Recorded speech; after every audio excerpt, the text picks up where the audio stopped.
The least effective sales enablement is the one that's just kind of like a hot potato. I don't know who owns it, but it's not me, is basically the answer that I get when I ask people who owns sales enablement. That really leads to some bad consequences, I think. And anytime I hear someone call their sales team like a scrappy bunch or like they are real self-starters, what I hear is our sales team hasn't been well equipped and we haven't given them the resources that they need. And so they've had to be scrappy. You are listening to This is Product Marketing, brought to you by Product Marketing Hive, the product marketing community that gives back. I'm your host, Louise Liu. In this episode, Megan Pratt, product and content marketing consultant at Megan Pratt Marketing, shares her experience in sales enablement. Let's dive into it right now. Hi, Megan. Welcome to the show. Hi, Louise. Thanks for having me. Great. So let's do a short introduction at the beginning. Tell us, how did you get into product marketing? Yeah. So I started out my career with a degree in journalism, pivoted from journalism into working at a small marketing agency where I wore many hats. Pivoted from there into like an in-house role where, again, wore many hats. I was basically doing what I didn't know at the time was product marketing, and then went from that role as managing everything from digital marketing activities to product launches to specifically focusing on product marketing at a marketing technology company. So that's kind of like a very abbreviated version of my career journey, but looking back now, I've always done some form or fashion of product marketing. And the reason I was attracted to product marketing is because it really pulls together all the things I have always loved about my career. Everything from those journalism skills that I learned, looking for stories, research, asking great questions, things like that, to the fundamentals of marketing, to really how to work cross-functionally with folks. All of those different types of things are found inside product marketing. And so I think I'll stick with it for a little while. That's great. Thank you for sharing. Our topic today is sales enablement. And then maybe let's start with the beginning, the foundational. What does sales enablement entail? Yeah. So I think it can be different for different companies. I've worked at companies where there's an entire dedicated sales enablement team who's responsible for that.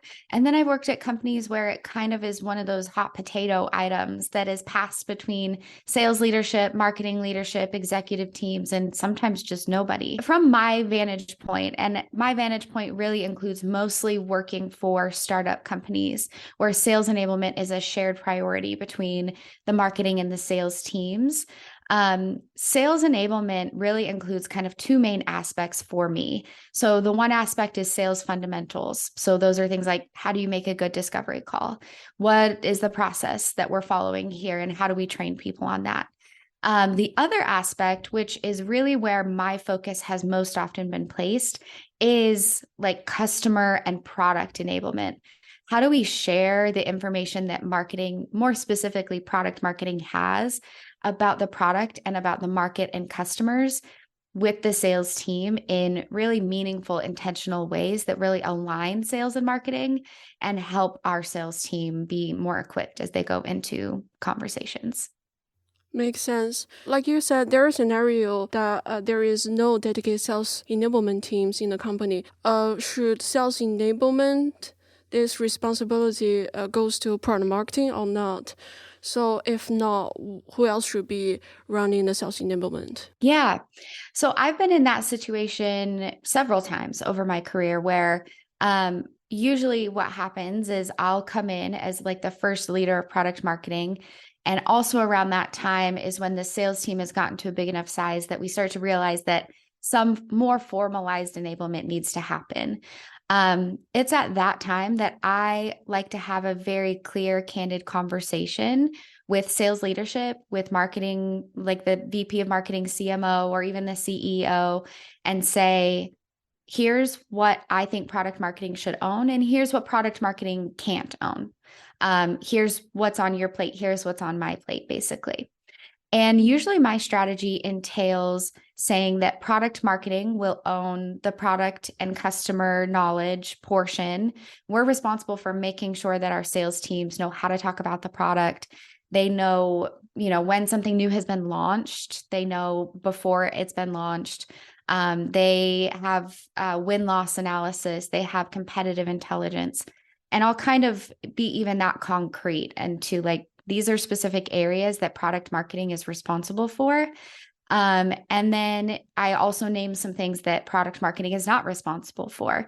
So product marketing will not be responsible for setting out the sales process and training people on that. We won't be responsible for, how do we do a cold call? How do we do discovery calls? That's really outside of my wheelhouse anyway. So I'm not going to be the best person to do that.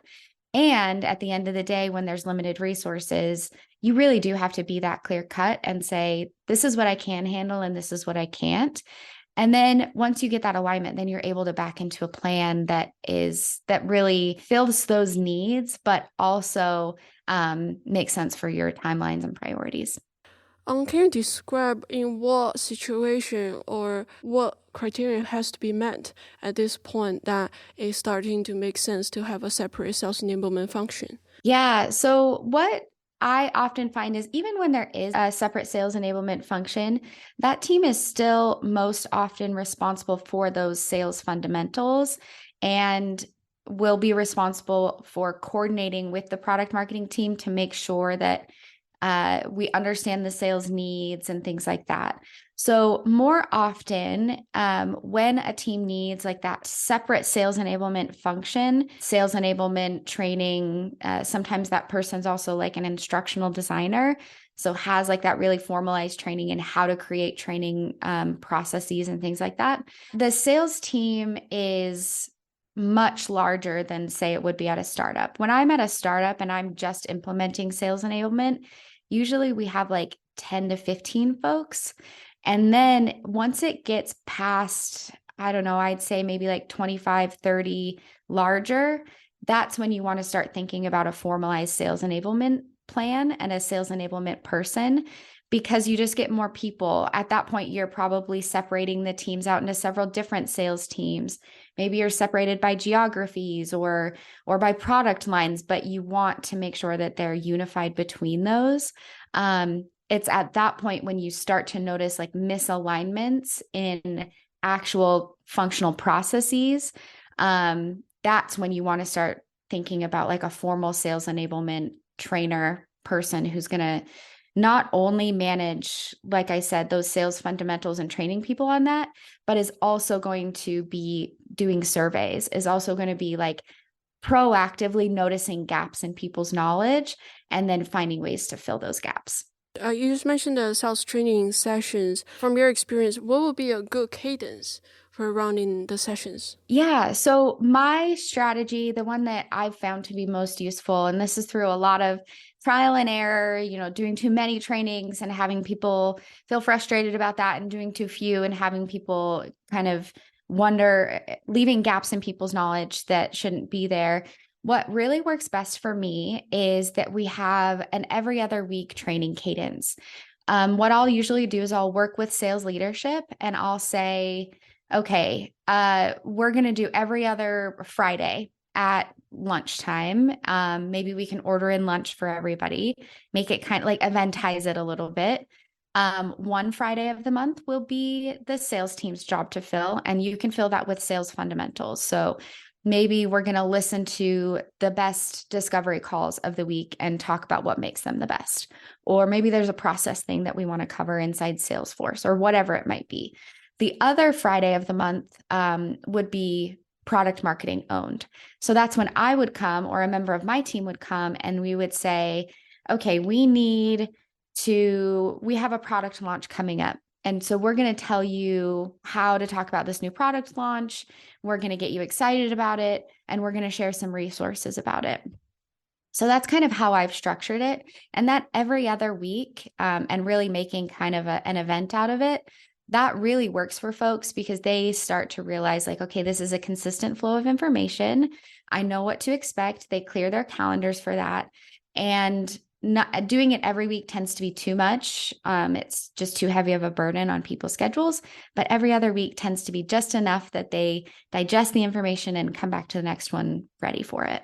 Great, great. So beyond training sessions, are there any other format or activities that you could do as a product marketer? Yeah, definitely. So I'm a huge fan of what's called like just in time learning. So I think these training sessions that I usually do every other Friday are really just the bare minimum that's necessary. So when I talk about just in time learning, what I mean is how do we take those big sessions that are usually maybe like 45 minutes to an hour? How do we boil them down into shorter, bite sized pieces of information? That could be taking the actual recording of the training and like actually cutting it into chunks and posting it in Slack throughout the week and saying, like, here's a reminder of what we talked about in the training about this specific persona or this specific thing, just really making it concrete and crystal clear. And then also taking those pieces and putting them in a place that's really easily searchable. That could just be Google Drive. Like it doesn't have to be super complicated. It could be one of the sales enablement tool like HighSpot or something like that that is actually built for that purpose to structure resources, keep them organized, and deliver resources just in time.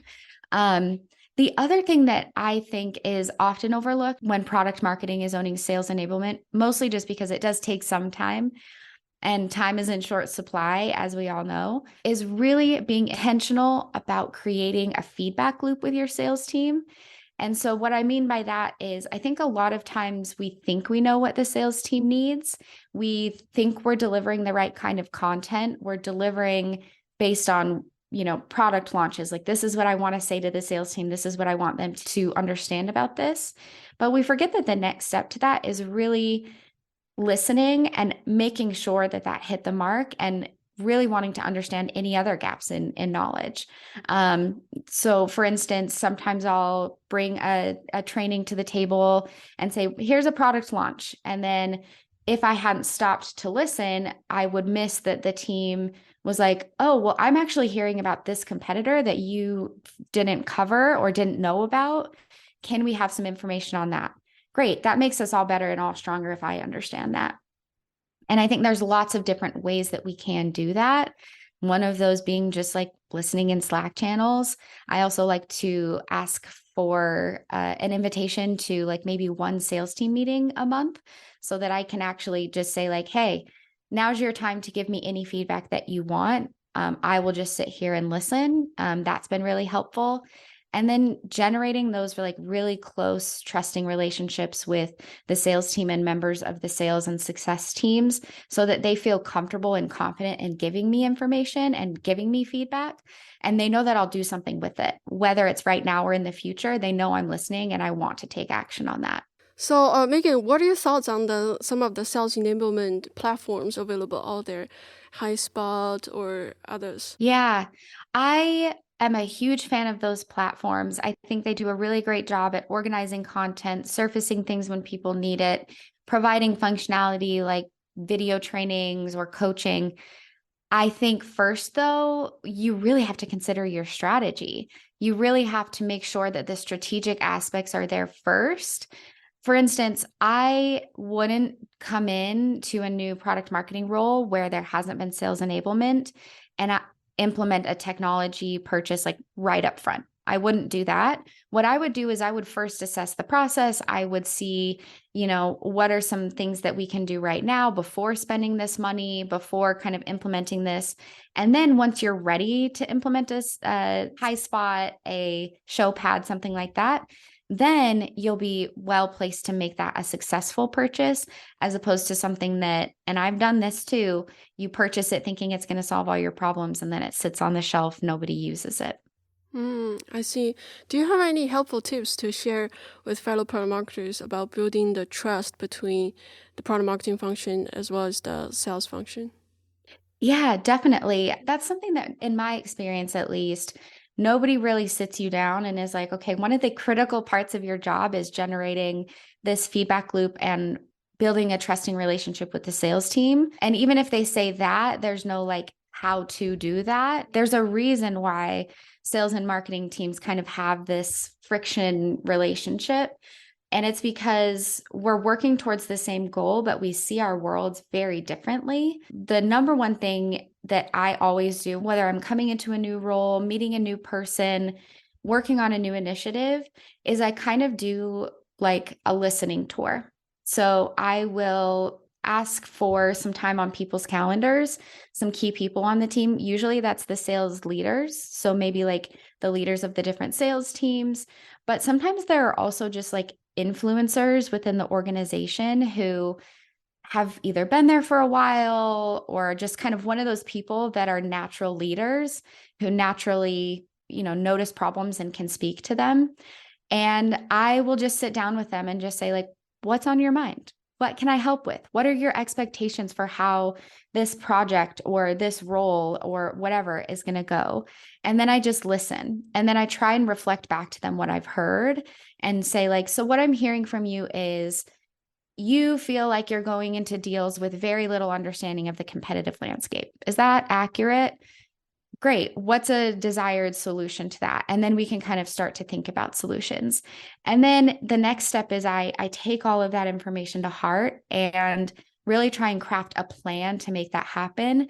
And then I go back to those folks and say, like, here's my plan. Thank you so much for your feedback. Because of that feedback, I was able to put together this plan. Do you feel like this is meaningful improvement towards our goal, our mutual goal that we've just identified of giving you more competitive information or whatever it is? And then we work on that together.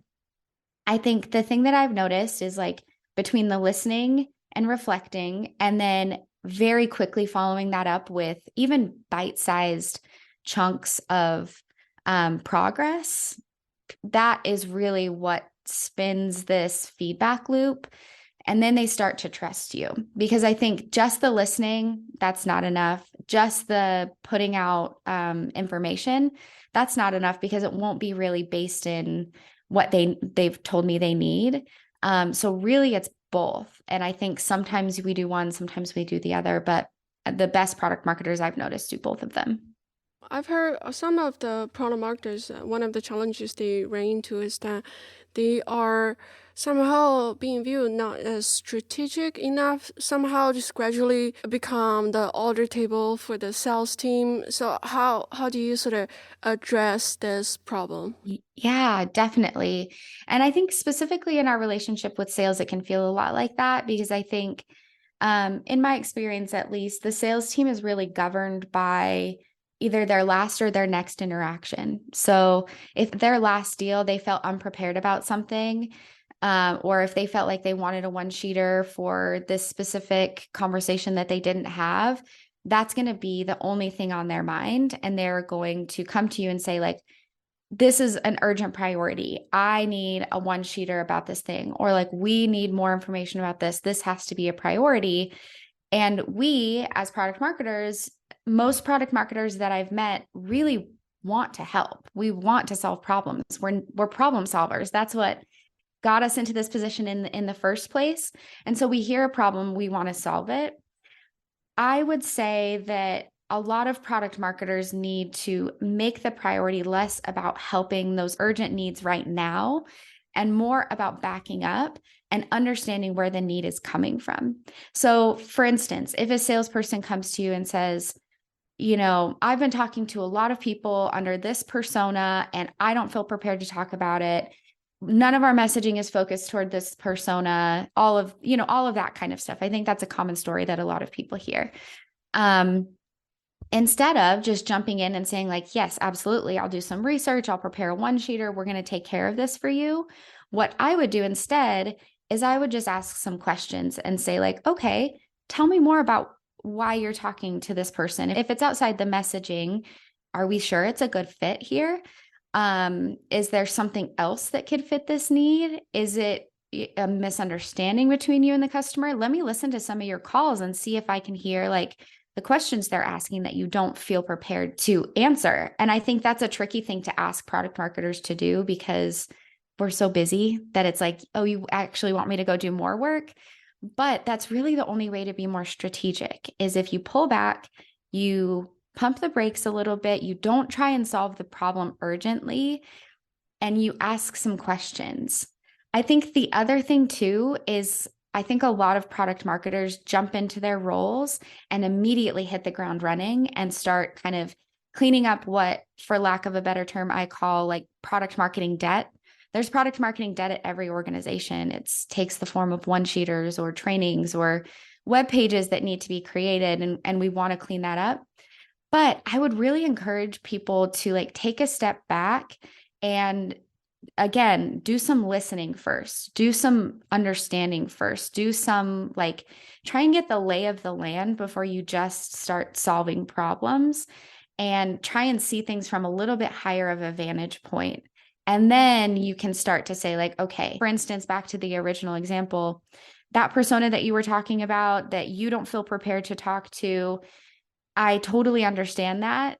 Here's why that's not a priority for me right now. We're really focused on this persona, this ICP. Here's why. I've done some research to back that up. Anything outside of that, I'm not going to be able to equip you to talk to. And it can be as simple as that.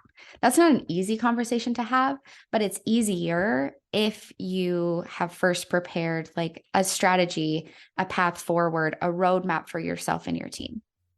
Makes sense. That's a good approach. Thank you. Yeah. Then when it comes to measuring the success of sales enablement programs, how would you go about it? How do you measure the effectiveness of it? Yeah, absolutely.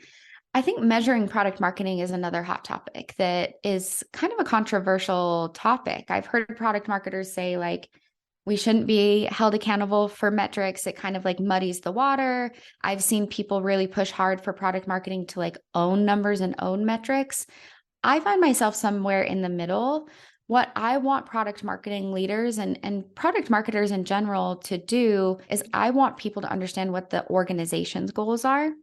I want them to be able to talk with a CEO or a CMO and say, like, what are we driving towards? What's the pipeline number that we need to hit? Are we focused on MQLs? Are we focused on just getting demos? Like, what is our goal here as a marketing team? Sales team, what is our goal here as a sales team? You know, are we laser focused on sales velocity? Do we just want to get people through the sales process faster? Do we want more conversations? Is it a specific persona? Like, I want us to really concretely understand what everybody else's goals are. And then I want us to be able to speak to people about how our activities are helping their goals. So because we influence a lot and we don't own any numbers, we're not responsible for closing the deals or, you know, optimizing the website or executing a new marketing channel. We influence all of those. So I want us to be able to talk about how we influence those. And I think sometimes we miss the mark in being able to concretely say, like, hey, when we talked, your goal, success team, was really to decrease churn in the following ways. Here are some things that I've done that have influenced your ability to decrease churn. We did some win-loss analysis on your renewal deals. So we really understand the reasons for churn now. And we did, you know, we designed some content that is going to really be helpful in decreasing that churn and all of those different types of things. And I think that's really nice because product marketing isn't at the center of a lot of things. We can even work in a little bit more of a strategic role and say, like, hey, sales team, the success team's goal is to really decrease churn in the following ways. I think we can take that up funnel and we can maybe think about the ways that the sales team's activities are influencing some of this churn and what can we do better up funnel a little bit. And we can act as kind of more of a strategic partner. Back to your earlier question of how do we be strategic? I think understanding the metrics and understanding how our activities influence that, being able to speak to that is a really great way that product marketers can start to make themselves more strategic. Great. So there's an interesting number on the Gartner of buying preferences. I'm just going to quote here. 43% of B2B buyers desire a seller-free sales experience. And this number of millennial buyers is 54%. So I want to hear your take on this. Maybe what does this mean for product marketers? Yeah, that's really interesting. I think I'd be interested to hear how that breaks down in kind of like segments, because I think what I've noticed based on kind of living in the world of B2B tech for a while is that for smaller purchases or even tech that people have purchased previously, maybe you're a repeat buyer, you don't necessarily want to go through the entire sales process. So maybe it's like, I've already used HubSpot before. I already know that I'm going to like it. I just want to be able to sign up and start using it. I think there's going to be a place for that. And I think what we need to get really clear on is what are the times and places that buyers want kind of like that consultative selling experience? And what are the times and places when we want to just get out of their way and give them more of like a product-led experience? I think there will always be a place for that seller experience, but what I think needs to change and what will change as buyers make this preference more known to organizations and organizations start to adopt it, is that sales experience will have to be more consultative. It'll be less about, let me give you a demo, let me walk you through my sales deck, and more about just like two human beings having a conversation about problems, solutions, how we can help you, different opportunities, and kind of what we can do together. That relational aspect will have to get stronger.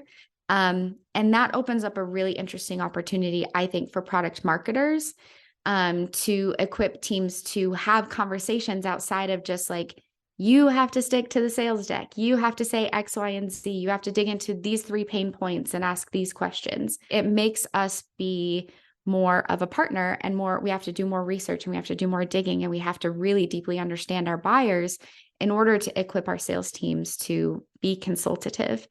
And in order to understand when, like I said, we need to say like, there's our subset of buyers at our price point, really just want us to get out of their way for this. So we're going to create an experience for them. We're also going to open up opportunities over here and we're going to be clear about what those are and our strategies here. And product marketing really needs to take a front seat to that. Great. Thank you for sharing. Yeah, thank you. Thank you for tuning into This is Product Marketing, brought to you by Product Marketing Hive, a product marketing community that gives back. Check out our website, productmarketinghive.com, to join our community, meet fellow product marketers, and access free resources, including training, playbooks, templates, and events. If you enjoyed our podcast, please subscribe and give a 5-star rating on the platform of your choice. See you next time.